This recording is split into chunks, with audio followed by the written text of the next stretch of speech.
मेघालय के घने जंगलों और ऊंची पहाड़ियों के बीच, जहां हरियाली और रहस्य आपस में गूंथे हुए हैं, एक प्राचीन महल खड़ा था। यह सेनगुप्ता परिवार का घर था जो कभी वैभव से भरा था, लेकिन अब जर्जर और रहस्यों से घिरा हुआ।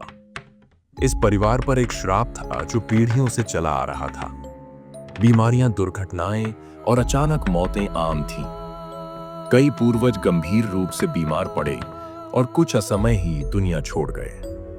रोहन, जो बेंगलोर में एक सॉफ्टवेयर इंजीनियर था, अपने पिता की गंभीर बीमारी की खबर सुनकर इस पैतृक घर लौटा। गांव की कहानियों पर विश्वास न करने वाला रोहन जैसे ही महल में कदम रखा, उसे एक अजीब ठंडक महसूस हुई, मानो कोई उसे गौर से देख रहा हो। महल का माहौल अपने आप में डरावना था। धूल भरे हॉल, फटे पर्दे और टूटी हुई कुर्सियां समय की कहानी कह रही थीं। रात में जब चांदनी जंगल पर पड़ती हवाएं अजीब सी सनसनाहट पैदा करती और पेड़ों की परछाइयां जीवित लगती। गांव वाले एक यक्षिणी सुंदरी की कहानियां सुनाते थे, जो इस इलाके की रक्षक थी। सदियों पहले एक प्राचीन ऋषि ने उसे पवित्र वन की रक्षा के लिए बुलाया था। वह कुबेर की सहायक थी और उसकी शक्ति का स्रोत एक चमकदार हरा पन्ना था, जो गांव की समृद्धि और सुरक्षा का आधार था। लेकिन रोहन के लालची पूर्वजों ने उसका विश्वास तोड़ा, पन्ना चुरा लिया और परिवार पर श्राप ला दिया।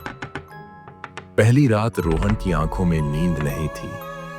कमरा असामान्य रूप से शांत था और तभी उसे एक मधुर लेकिन भयावह गुनगुनाहट सुनाई दी। उस आवाज ने उसे बेचैन कर दिया और वह उसे ढूंढने निकला।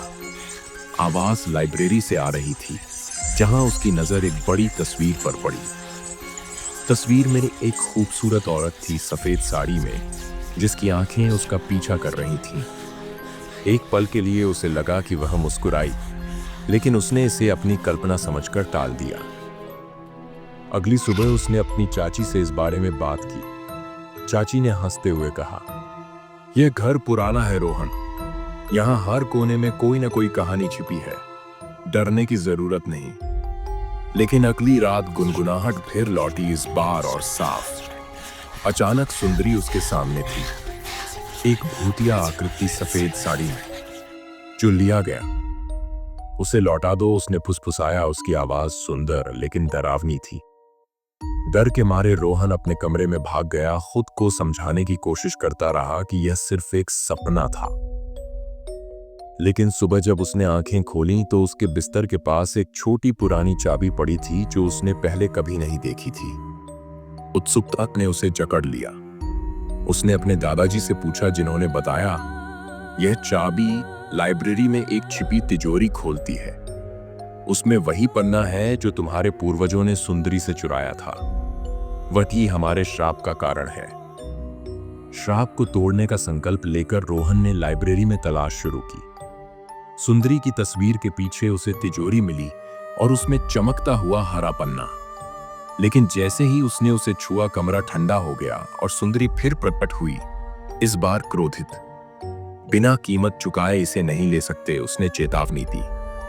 रोहन को पता चला कि श्राप तोड़ने के लिए पन्ना प्राचीन मंदिर में लौटाना होगा और एक पवित्र रस्म करनी होगी।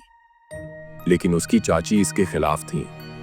यह पन्ना हमारी संपत्ति का आधार है, उन्होंने तर्क दिया। इसे लौटाने का मतलब है सब कुछ खो देना। लेकिन रोहन अडिग था। उसे विश्वास था कि यह परिवार को बचाने का एकमात्र रास्ता है। मार्गदर्शन के लिए रोहन स्थानीय पुजारी के पास गया, जिन्होंने पूर्णिमा की रात के लिए रस्म की व्याख्या की। जैसे ही सूरज ढला, रोहन ने जंगल के प्राचीन मंदिर की यात्रा की तैयारी शुरू की। लालटेन हाथ में लिए वह घने छायादार रास्ते से गुजरा, जहां चांदनी डरावनी परछाइयां बना रही थीं। मंदिर के पास पहुंचते ही काले बादल आसमान में जमा होने लगे और हवा तेज होकर सनसनाने लगी, मानो कुछ भयानक होने वाला हो। मंदिर के प्रवेश द्वार पर खड़े होकर रोहन ने गहरी सांस ली, अपने भाग्य का सामना करने के लिए तैयार। अगली कड़ी में पता चलेगा, क्या रोहन उस प्राचीन मंदिर के गर्भगृह में पहुंच पाएगा और क्या रस्म सफल होगी।